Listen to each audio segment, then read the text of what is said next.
నందమూరి వంశంలో సీనియర్ ఎన్టీఆర్ తర్వాత అలాంటి క్రేజ్ను సంపాదించుకున్న నటుడు నేటి తరం dynamic young tiger junior NTR. ప్రస్తుతం తారక్ బాబీ డైరెక్షన్లో సినిమా చేస్తున్న సంగతి అందరికీ తెలిసిందే. వచ్చే నెలలో కొత్త సంవత్సరం ఈ సినిమా సెట్స్ పైకి వెళ్లనుంది. ఒక్కసారి ఈ మూవీ మ్యాటర్ను అలా పక్కనుంచితే తాజాగా ఎన్టీఆర్ బిహేవియర్ చూస్తుంటే మళ్ళీ పొలిటికల్ ఎంట్రీలో తన టచ్ ఎలా ఉంటుందో చూపించడానికి ముస్తాబవుతున్నాడేమో అన్న సందేహాలు వ్యక్తం అవుతున్నాయి. దీనికి సంబంధించిన లేటెస్ట్ ట్విస్ట్ ఒకటి తెలుసుకుంటే జనసేన అధ్యక్షుడు పవన్ కళ్యాణ్కు నిజంగా పెద్ద షాకింగ్ న్యూసే అని చెప్పాలి.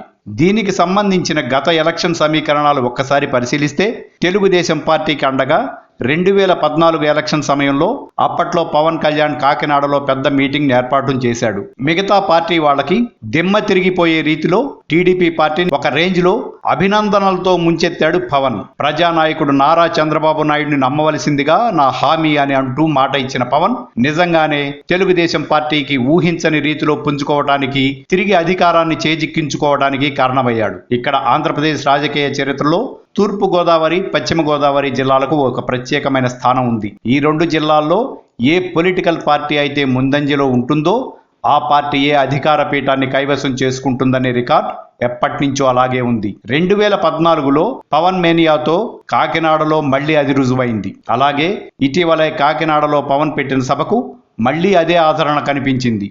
సో ఈ కారణంతోనే మళ్లీ ఇన్నేళ్లకు యంగ్ టైగర్ రూపంలో కాకినాడ అండ్ తూర్పు గోదావరి, పశ్చిమ తెలుగుదేశం పొలిటికల్ వాసులకు కొండంత ధైర్యం ఏర్పడింది. తాజాగా కాకినాడ టూర్లో జూనియర్ కు అడుగడుగున ఫ్యాన్స్, అభిమానులు, ప్రేక్షక జనాలు నీరాజనాలు పట్టారు. ఫ్యాన్స్ అయితే ఒక అడుగు ముందుకేసి జై తెలుగుదేశం, జై ఎన్టీఆర్ అనే నినాదాలు కూడా చేసినట్లు తెలుస్తోంది. ఇప్పుడు ఇదే పాయింట్ తెలుగుదేశం నాయకుల్లో హాట్ టాపిక్ గా మారిపోయిందట. ఎలాగూ జనసేన పార్టీ వచ్చే ఎలక్షన్ లో డైరెక్ట్ రాజకీయాల్లోకి దిగబోతోంది కాబట్టి, పవన్ కళ్యాణ్ నుంచి సపోర్ట్ ఉండదు కాబట్టి, మరి ఆనాటి రోజుల్ని మళ్లీ మనకు తీసుకురావాలన్నా, తెలుగుదేశాన్ని తిరిగి 2019 ఎలక్షన్లో ముందంజలో నిలబెట్టాలన్నా ఇప్పుడు జూనియర్ తప్ప మరో ఆప్షన్ లేదనేది వారి అభిప్రాయం. ఇప్పుడు ఇదే విషయాన్ని ఏపీ చీఫ్ మినిస్టర్ చంద్రబాబు దృష్టికి పలువురు ముఖ్యమైన నాయకులు తీసుకువెళ్లినట్లు తెలుస్తోంది. గతంలో ప్రజారాజ్యం టైంలో చిరంజీవికే షాక్ ఇచ్చిన ఎలక్షన్ క్యాంపెయిన్ నిర్వహించాడు తారక్. మళ్ళీ అదే అన్నయ్యకు తమ్ముడైన జనసేన పార్టీ అధ్యక్షుడికి రాబోయే రోజుల్లో మరి ఎలాంటి షాక్ ఇవ్వబోతాడో అనేది ఇప్పుడు ఆసక్తికరంగా మారింది. Like and subscribe Eagle Media Works.